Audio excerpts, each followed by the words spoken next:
हमारे यहाँ जो लीगल सिस्टम है उसमें हायरार्की ऑफ कोर्ट्स हैं।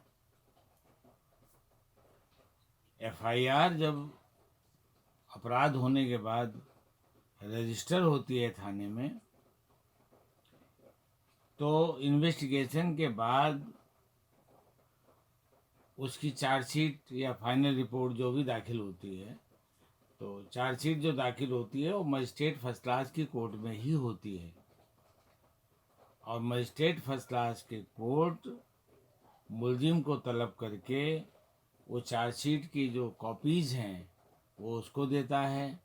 और उसके बाद अगर वो tribal by court of session है, वो केस जिसमें चार्जशीट आई है, तो फिर उसको 209 सीआरपीसी में उसको सेशन जज के यहाँ भेज देता है। फिर सेशन जज का काम है अंडर सेक्शन 194 194 सीआरपीसी के तहत वो केस जो है वो एडिशनल सेशन जज और असिस्टेंट सेशन जज को ट्रांसफ़र कर देता है फॉर ट्रायल। उन्हीं उन्हीं में से कुछ केसेस वो अपने पास रख लेता है ट्रायल के लिए। पर चार्जशीट जो आएगी वो मजिस्ट्रेट फर्स्ट क्लास के यहाँ आएगी। बाद में जब क्राइम बढ़ा और आईपीसी में जो क्राइम डिफाइंड थे लॉर्ड मैकाले के ज़माने से, 1860 में जो आईपीसी बनी, जो 1 जनवरी 1862 से लागू हुई 1862 से, उसमें लगभग सारे क्राइम उस ज़माने के जो थे वो डिफाइंड थे। सब्सिक्वेंटली समाज की प्रोग्रेस हुई तो और स्पेशल कैटेगरी के ऑफेंसेस होने लगे, उनकी संख्या काफ़ी हो गई। जैसे ड्रग्स हैं, एनडीपीएस का चरस है, गांजा है, भांग है, हशीश है। हाँ, तो इन नशा पत्ती में लोग फंसने लगे, बीमार होने लगे, उनका इकोनॉमिक चौपट होने लगी। बहुत बहुत महंगी अफीम वगैरह सब बहुत महंगा आता था, तो उनका अधिकांश पैसा इन्हीं में खर्च हो जाता था। तो गवर्नमेंट ने एनडीपीएस एक्ट बना दिया, narcotic drugs and psychotropic substances act नाम है उसका, 1985 में बनाया। तो फिर उनको जो जुरिडिक्शन दे दिया कि एफआईआर तो थाने में ही दर्ज होगी, और वहाँ से इन्वेस्टिगेशन के बाद जो चार्जशीट आएगी वो मजिस्ट्रेट फर्स्ट क्लास के यहाँ न जा करके जो एनडीपीएस एक्ट के ट्रायल के लिए स्पेशल जज बनाए गए हैं उस ज़िले में, उनके यहाँ भेज दी जाएगी। और फिर वही डायरेक्ट उसमें कॉग्निजेंस लेंगे और वही उसका ट्रायल करेंगे। इसी प्रकार से बाद में जब बच्चों के खिलाफ अपराध बढ़े, बच्चों में लड़के लड़कियां दोनों शामिल हैं, तो उनके खिलाफ अपराध बढ़े, जब सेक्सुअल ऑफेंसेस बढ़े, तो गवर्नमेंट को महसूस हुआ कि इसके लिए भी एक स्पेशल कोर्ट होनी चाहिए। हाँ, तो protection of children from sexual offences act नाम का एक कानून बना और उसके तहत कोर्ट भी बनी। तो जो इन्वेस्टिगेशन तो दरोगा ही करता है थाने में, वहीं पर एफआईआर दर्ज होती है, लेकिन चार्जशीट मजिस्ट्रेट की कोर्ट में जाने के बजाय वो सीधे स्पेशल कोर्ट जो पॉक्सो एक्ट में बनी है वहाँ भेज देते हैं। फिर वो उसमें कॉग्निजेंस लेते हैं और डायरेक्ट उसका ट्रायल करते हैं। As far as possible POCSO court का जो जज है वो महिला होती है, एज फार एज पॉसिबल। महिला नहीं है तो फिर मजबूरी है, जेंट्स भी हो सकते हैं, लेकिन डोमिनेंटली महिला ही रखी जाती है, क्योंकि वहाँ छोटे छोटे बच्चों के अगेंस्ट जो अपराध होते हैं, बच्चों के अगेंस्ट जो अपराध होते हैं, उनमें महिला को ज़्यादा कंफर्टेबल और सेंसिटिव माना जाता है कि वो उसका ध्यान से रखेंगे। और क्योंकि बेसिकली महिलाएं सब मदर होती हैं, तो बच्चों के प्रति वो काइंड हार्टेड होती हैं, और उसका ट्रायल बच्चों को भी उसके साथ डील करने में अनकंफर्टेबल नहीं महसूस होता। बेसिक बात पर वापस लौटते हैं कि नॉर्मल जो आईपीसी वगैरह के ऑफेंसेस हैं या दूसरे स्पेशल एक्ट के हैं, जैसे आर्म्स एक्ट है, उनके जो अपराध हैं उनका इन्वेस्टिगेशन होता है तो चार्जशीट मजिस्ट्रेट फर्स्ट क्लास के सामने ही प्रस्तुत की जाती है। इसको सुविधाजनक बनाने के लिए जिले को पुलिस प्रशासन ने थानों में बांट रखा है, और जो सीजीएम साहब हैं उनमें हर मजिस्ट्रेट को 1, 2, 3 थाने एलोकेट कर देते हैं अपनी संख्या के हिसाब से। तो उन थानों से संबंधित जो मुकदमे की चार्जशीट है वो उसी मजिस्ट्रेट के पास जाती है। हालांकि सीजीएम को पूरे जिले का जुरिडिक्शन रहता है, लेकिन फिर भी वो थाने जो उनके एलोकेट हो जाते हैं, तो जो चार्जशीट आती है, मुलजिम रिमांड होते हैं, पकड़ के मुलजिम आते हैं, तो वो उसी कोर्ट में ही आते हैं जो उस थाने से संबंधित कोर्ट है, और वहीं से रिमांड होते हैं, वहीं उनकी बेल एप्लीकेशन पड़ती है, वहीं चार्जशीट आती है। और अगर वो tribal by court of session नहीं है, tribal bye magistrate first class है ऑफेंस, शेड्यूल में जो सीआरपीसी में लास्ट में शेड्यूल फर्स्ट दिया हुआ है, तो उसमें अगर tribal bye magistrate first class है तो उस थाने के संबंधित मुकदमे वही कोर्ट ट्राई करती है। जब तक कि सीजीएम या सेशन जज या हाई कोर्ट उस मुकदमे को दूसरे न्यायालय में ट्रांसफ़र नहीं करता, तब तक वो उसी न्यायालय से ट्राई होता है। अब मजिस्ट्रेट फर्स्ट क्लास के बाद जो tribal bye magistrate first class हैं वो तो वहीं रहते हैं, और जो tribal by court of session है वो सब सेशन कमिट हो जाते हैं।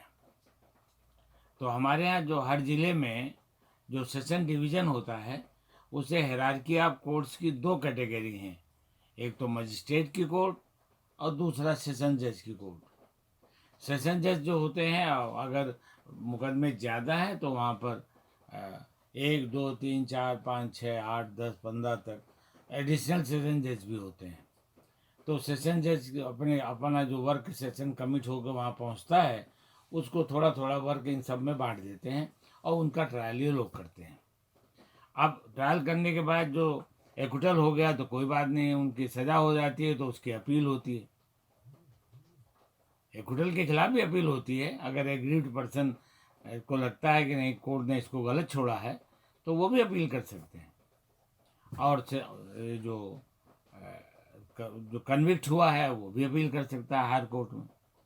तो मजिस्ट्रेट ने कन्विक्शन अगर किया तो उसकी अपील सेशन जज के यहाँ होती है, और अगर सेशन कोर्ट में सेशन जज, एडिशनल सेशन जज ये कन्विक्शन करते हैं तो उनकी अपील हाई कोर्ट होती है। ये हायरार्की ऑफ कोर्ट्स हैं। तो हमारे यहाँ जो सेशन जज, जो सेशन डिवीज़न है, यानी हर ज़िले में दो लेयर्स हैं कोर्ट्स की, मजिस्ट्रेट की कोर्ट और सेशन जज की कोर्ट। सेशन जज में एडिशनल सेशन जज और असिस्टेंट सेशन जज भी होते हैं, और इसी तरह CGM, ACGM, first, second, third, fourth, इस तरह से उनको बांटा हुआ है। वो सब मजिस्ट्रेट फर्स्ट क्लास हैं एक्चुअली, वो सब मजिस्ट्रेट फर्स्ट क्लास हैं। लेकिन जो मजिस्ट्रेट फर्स्ट क्लास है उसका जब प्रमोशन पहला देते हैं तो उसको सीजीएम या एसीजीएम बना देते हैं, तनख्वाह उसकी बढ़ जाती है, पर पावर उसको मजिस्ट्रेट फर्स्ट क्लास वाली ही रहती है। इसी तरह जैसे सिविल जज जूनियर डिवीज़न का प्रमोशन होता है तो सीनियर डिवीज़न हो जाता है सिविल जज, सुनिए।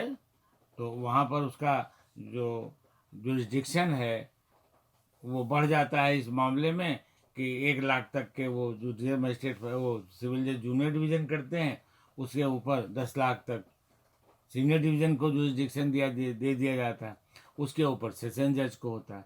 तो मॉनिटरी सूट की वैल्यूएशन के हिसाब से उसका जुरिस्डिक्शन बदलता रहता है। अब सेशन जज के बाद में हायरार्की में कोर्ट आती है हाई कोर्ट।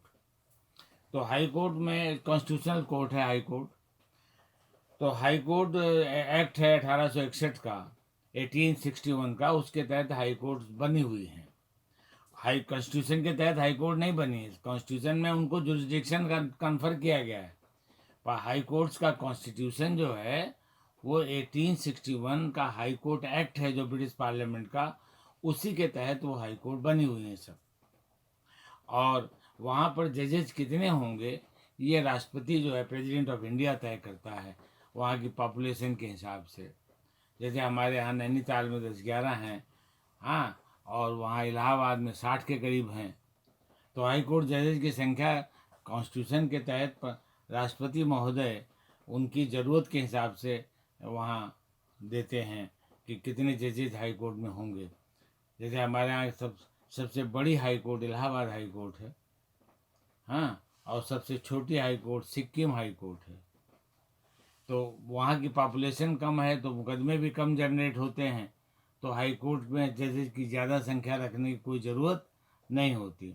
जैसे छोटा शहर है तो एडीजे कम होते हैं, और कानपुर और मेरठ और आगरा जैसे शहर हैं तो वहाँ 20-20 तक एडिशनल सेशन जज होते हैं।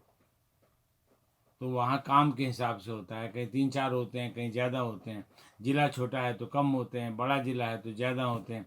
इसी प्रकार से स्टेट अगर बड़ी है, पॉपुलेशन ज़्यादा है, तो मुकदमे भी ज़्यादा होते हैं, ज़िले भी ज़्यादा होते हैं।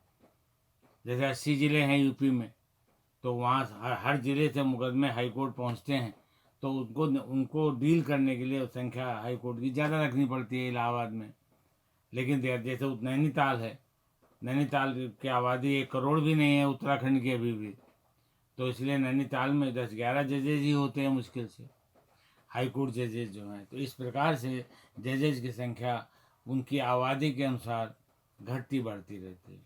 तो हायरार्की ऑफ कोर्ट से बना कि magistrate first class, magisterial court, फिर इसके बाद सेशंस कोर्ट, सेशन कोर्ट के बाद फिर हाई कोर्ट, और हाई कोर्ट के बाद फिर सुप्रीम कोर्ट है। सुप्रीम कोर्ट पूरे कंट्री के जितने भी हाई कोर्ट्स हैं उनके उनसे जो मुकदमे निकलते हैं, जिनकी अपील लाई करती है या रिट लाई करती है या स्पेशल अपील है 136 में, आर्टिकल 136 में वो लाई करती है with the leave of the supreme court. तो सुप्रीम कोर्ट का ओवरऑल जुरिस्डिक्शन पूरे कंट्री में है। लेकिन हाई कोर्ट जो है वो सुप्रीम कोर्ट की सबॉर्डिनेट नहीं है, वो ऑटोनॉमस हाई कोर्ट हैं, लेकिन उनकी जो अपील है वो सुप्रीम कोर्ट लाई करती है, और जुडिशियल कंट्रोल हाई कोर्ट के ऊपर सुप्रीम कोर्ट का रहता है। अपील वो सुनते हैं। हाई कोर्ट का फैसला अगर उसको चैलेंज किया जाता है तो सुप्रीम कोर्ट उसको रद्द कर सकता है। लेकिन ध्यान रहे, एडमिनिस्ट्रेटिव कंट्रोल हाई कोर्ट्स के ऊपर सुप्रीम कोर्ट का नहीं है, जुरिस्डिक्शनल कंट्रोल है, लेकिन एडमिनिस्ट्रेटिव कंट्रोल नहीं है। लेकिन जो सबॉर्डिनेट कोर्ट्स हैं, सेशन कोर्ट है, मजिस्ट्रेट की कोर्ट है, इनका जो जुडिशियल कंट्रोल है वो भी हाई कोर्ट का है, और एडमिनिस्ट्रेटिव जो कंट्रोल है वो भी हाई कोर्ट का है। सबॉर्डिनेट कोर्ट्स में एडमिनिस्ट्रेटिव कंट्रोल सुप्रीम कोर्ट का नहीं है, हाई कोर्ट का है, और हाई कोर्ट के ऊपर एडमिनिस्ट्रेटिव कंट्रोल सुप्रीम कोर्ट का नहीं है। जो हाई कोर्ट और सुप्रीम कोर्ट के जजेज हैं इनके ऊपर भी कंट्रोल है। आर्बिट्रेरीनेस हमारे यहाँ किसी को लॉ में नहीं दी गई है, क्योंकि arbitrariness is the very negation of rule of law. हमारी जो हाई कोर्ट्स हैं वो भी कानून के कंट्रोल में हैं, और कानून तो अपने आप में कंट्रोल किसी को करता नहीं। तो पार्लियामेंट को अधिकार दिया गया है 124(4) में कि अगर हाई कोर्ट के जजेस और सुप्रीम कोर्ट के जजेस इनकैपेसिटी और मिसबिहेवियर के शिकार हो जाते हैं तो पार्लियामेंट उनके ऊपर कंट्रोल रखती है और उनको रिमूव कर देती है। और रिमूव करने की पावर तो राष्ट्रपति को है, क्योंकि अपॉइंटिंग अथॉरिटी राष्ट्रपति है, प्रेसिडेंट ऑफ इंडिया। लेकिन उसके लिए रिकमेंडेशन पार्लियामेंट से जाती है। जब तक पार्लियामेंट रिकमेंड नहीं करेगी जजेस को, मतलब हाई कोर्ट जज और सुप्रीम कोर्ट के जजेस को, राष्ट्रपति रिमूव नहीं कर सकता। रिमूव तो राष्ट्रपति ही करेगा, लेकिन subject to approve recommendation by the parliament by 2/3 majority. अगर पार्लियामेंट उनको पाती है कि वो इनकैपेसिटी के शिकार हुए हैं या उनका बिहेवियर ठीक नहीं है, मिसबिहेवियर, वो बिहेवियर जो उचित ना हो उसे मिसबिहेवियर कहते हैं। जैसे घूस लेना कभी उचित नहीं हो सकता, तो अगर किसी हाईकोर्ट जज के खिलाफ घूस लेने का आरोप है तो पार्लियामेंट उसको रिमूव करने का प्रस्ताव पास कर सकती है, और फिर राष्ट्रपति महोदय उस प्रस्ताव के बाद चाहें तो हाई कोर्ट जज को रिमूव कर सकते हैं। डिस्कशन उनका है, लेकिन अगर वो रिमूव करना चाहें तो रिकमेंडेशन जरूरी है। पर रिकमेंडेशन के बाद भी राष्ट्रपति को लगता है कि गलत किया है पार्लियामेंट ने, तो वो ना रिमूव करें तो कोई बात नहीं। तो इस प्रकार ये हायरार्की ऑफ कोर्ट्स है। हमारे यहाँ का जुडिशियल सिस्टम बहुत बेहतरीन है। इसमें अगर कोई बेहतरीन नहीं है तो पॉपुलेशन बेहतरीन नहीं है। हमारे यहाँ सब कुछ न्यायोचित तब है जब हमारे पक्ष में इस्तेमाल होता है, जब हमारे विरुद्ध होता है तो वो अनुचित लगता है हमें। पर कानून तो इन सब बातों को नहीं मानता ना। वो तो कहता है कि आप अगर दोषी हो तो आपको सज़ा मिलनी चाहिए, और आप निर्दोष हो तो आपको सज़ा नहीं मिलनी चाहिए। आपका राइट अगर है तो आपको राइट मिलना चाहिए, अगर राइट नहीं है तो आपको नहीं मिलना चाहिए। न्यायालय का यही काम है कि आपके राइट्स हैं तो न्यायालय तय करता है कि आपके राइट्स हैं, और आप लायबिल हो, लायबिलिटी आपने अर्न कर ली है अपराध करके, तो न्यायालय ये तय करता है कि आप अपराधी हो।